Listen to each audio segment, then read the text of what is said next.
Welcome to Royal Roads University's Bloom Castle by the Sea. This is a stunning West Coast modern house and heritage orchard nestled by the sparkling waters of Bettis Beach. It's called Bloom Castle by the Sea, named after Susan Bloom, right. Susan Bagley Bloom, who was a philanthropist and an environmentalist, and she gifted Royal Roads this amazing property. And I know, of course, that you are a Royal Roads alum. I am. Doctor of Social Sciences, which is fabulous. And so should we go and have a look inside? Let's. And I'll sort of show you around. I'll follow you. Yeah. Come in. This is going to be a one-of-a-kind learning space focused on regenerative sustainability for the Gulf Islands and beyond. This was actually the patio which extended here, so it was outdoors, and then she had this enclosed and built this kind of wonderful gazebo here. Right. And you know, I'm thinking for our use, this would be perfect for little seminars and workshops and retreats. I mean, we'll have Wouldn't it? Yes. Conversations of all kinds. Conversations of all kinds, yeah. When the house was built in the 60s, before she bought it in 1986, but when it was built in the 60s, this whole area was a basement. Oh. And so she had it remodeled and she turned this into like a suite with a bedroom and bathroom and everything like that. So it's different. Huh, so interesting. You come through. Oh, because it was built right into the rock. Yeah, built right into the rock. So so this was all basement. And then if you come down here, this room I love. It's kind of almost like Gaudi-esque, right? With the curves and everything. Yes. And I think this would make a beautiful kind of library study as well. So go ahead and have a look, because this is spectacular. And so this bedroom, again, she remodeled the basement, made a bedroom, and she put in these big portholes.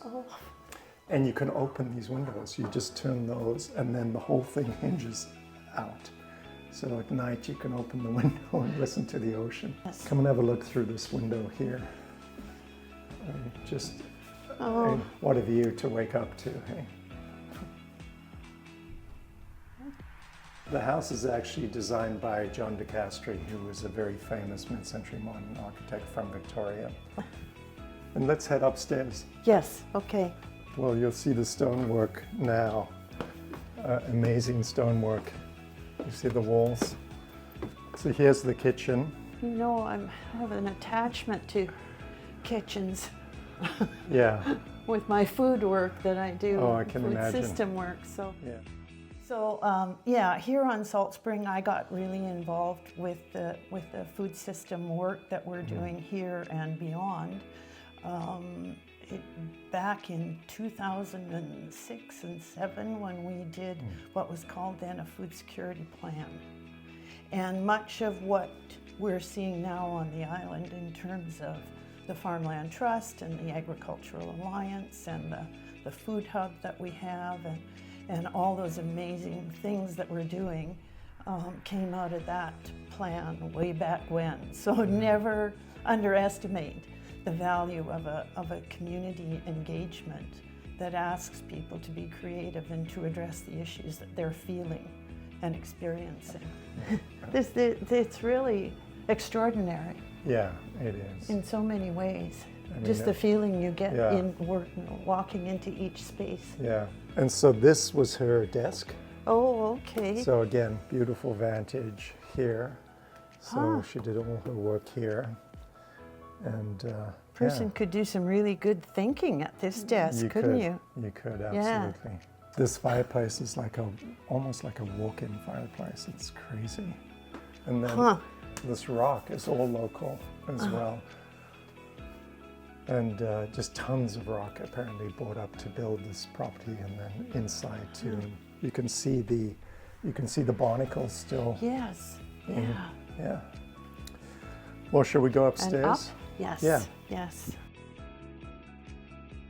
And this would have been the primary bedroom. Okay. And again, gorgeous views down to Bettis Beach and out that way. But let me show you upstairs, because this is the final level. Okay, more upstairs. And again, the views are just extraordinary out here. Whew. Yeah. Yes. See.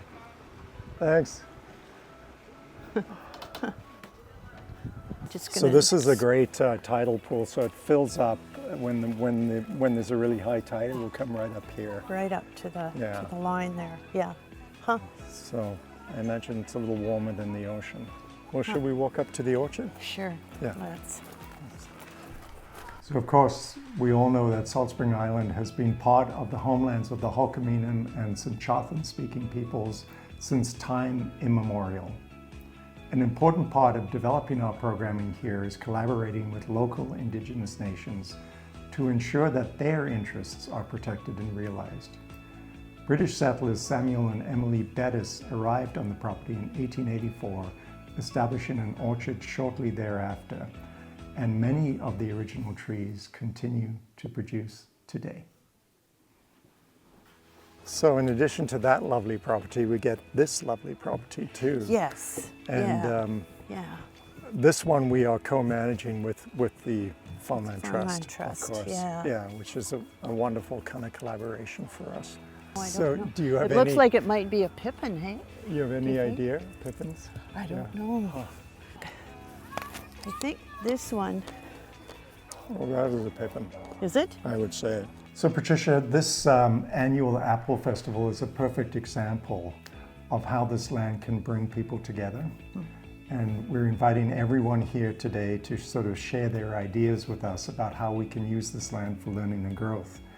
And in the coming year, we're actually going to begin a community engagement process here on Salt Spring Island because we'd really like to get the community's input about how to use the space. Yeah. And you know, what was so attractive to us about this property was this emphasis on food and food security as well, with this incredible heritage orchard here too.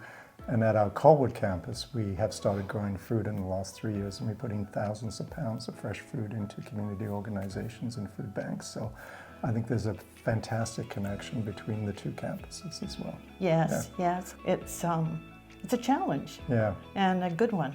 yeah, it's a A good really one. good one. Yeah, and change is happening. Yeah.